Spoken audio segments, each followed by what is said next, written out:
Saludos, distinguidos estudiantes de esta aula virtual sobre Derecho Constitucional. En esta oportunidad vamos a referirnos a la unidad 1 del programa, relativo al Derecho Constitucional como rama del Derecho Público.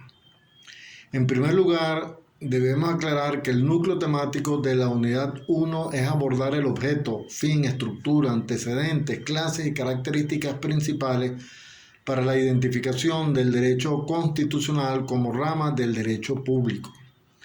En cuanto a la unidad de competencia, la misma es analizar las fuentes constitucionales para la identificación del derecho constitucional como rama del derecho público. El aula virtual cuenta con un recurso de consulta para el estudio de la unidad 1. Sin embargo, al colocarse la actividad sumativa, además de la descripción de la tarea, se colocó un anexo para consultar un material que les puede servir de apoyo en la realización de la tarea. Denominación del derecho constitucional. De acuerdo con Duverger, gran jurista, politólogo y político francés fallecido en 2014, importantísima referencia doctrinal en materia de derecho público, la denominación del derecho constitucional tiene su origen en la práctica norteamericana, luego francesa y posteriormente generalizada, de reunir en un solo texto solemne, denominado Constitución, las reglas de derecho relativas a los órganos esenciales del Estado. Pudiéramos definir al derecho constitucional en líneas generales como la rama del derecho público interno que estudia la estructura organizativa del Estado, el origen de la soberanía, los mecanismos de autolimitación del poder del Estado en resguardo de los derechos y garantías ciudadanas.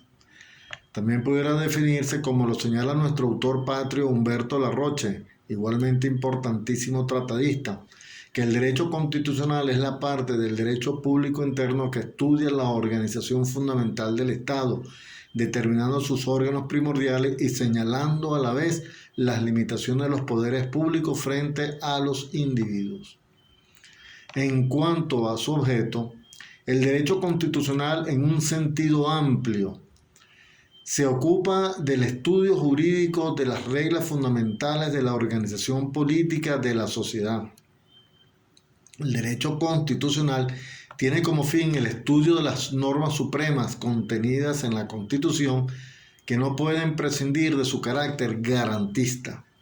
A grandes rasgos pudiéramos decir con el profesor y jurista alemán Jelinek que la Constitución del Estado comprende los principios jurídicos que determinan cuáles son los órganos supremos del Estado, el modo de su formación, sus relaciones recíprocas y su esfera de acción, y en fin, la posición fundamental del particular respecto al poder del Estado.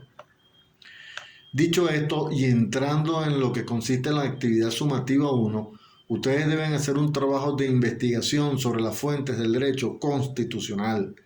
Primero debemos precisar que el término fuente alude al origen de las normas jurídicas. Por ello debemos hacer abstracción de la realidad que ha originado la norma, ya que para que la misma exista se requiere que se genere el acto o manifestación normativa que la eleva a esta categoría. Ahora bien, las fuentes que se clasifican en fuentes directas y fuentes indirectas.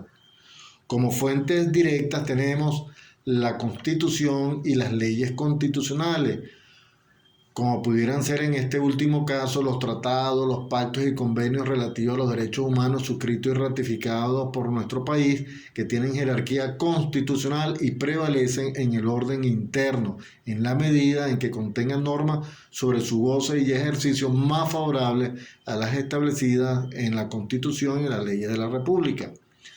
Las costumbres, que son formas de comportamiento particular que asume toda comunidad y que se distinguen de otras comunidades, es una fuente directa también del derecho constitucional.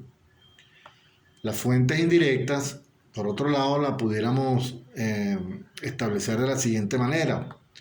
La jurisprudencia, que contempla el ordenamiento jurídico mediante la interpretación de la ley que hacen los tribunales, complementan, quise decir, en nuestro caso, y de acuerdo con el artículo 335 de la Constitución, el Tribunal Supremo de Justicia garantizará la supremacía y efectividad de las normas y principios constitucionales, Será el máximo y último intérprete de la Constitución y velará por su uniforme interpretación y aplicación.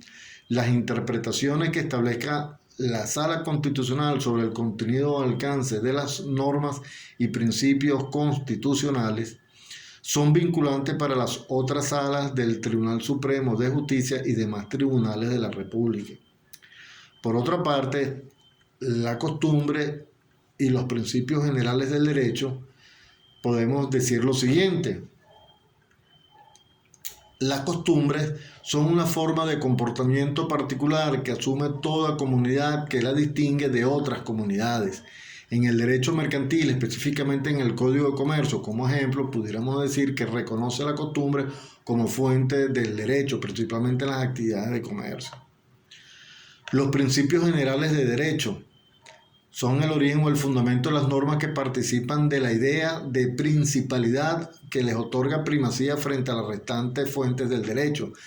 Se fundan en el respeto a la persona humana y en la naturaleza misma de las cosas. Por ello se ha destacado todo principio del derecho lleva consigo la necesidad de su estricta observancia.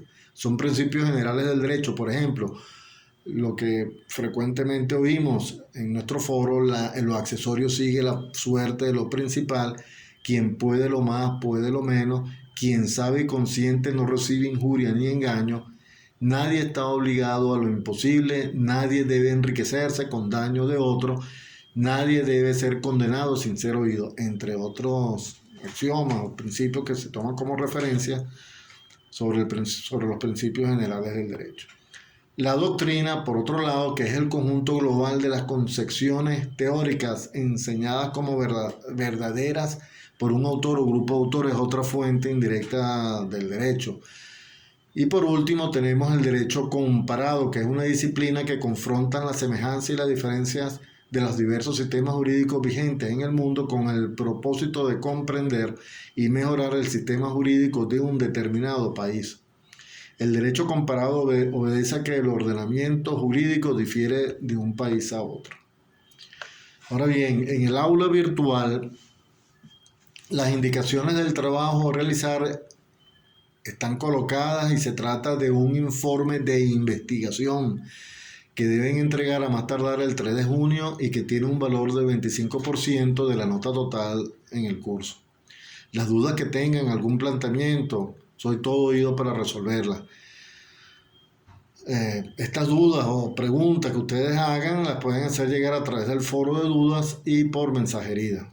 Bueno, me despido de ustedes y hasta la próxima oportunidad.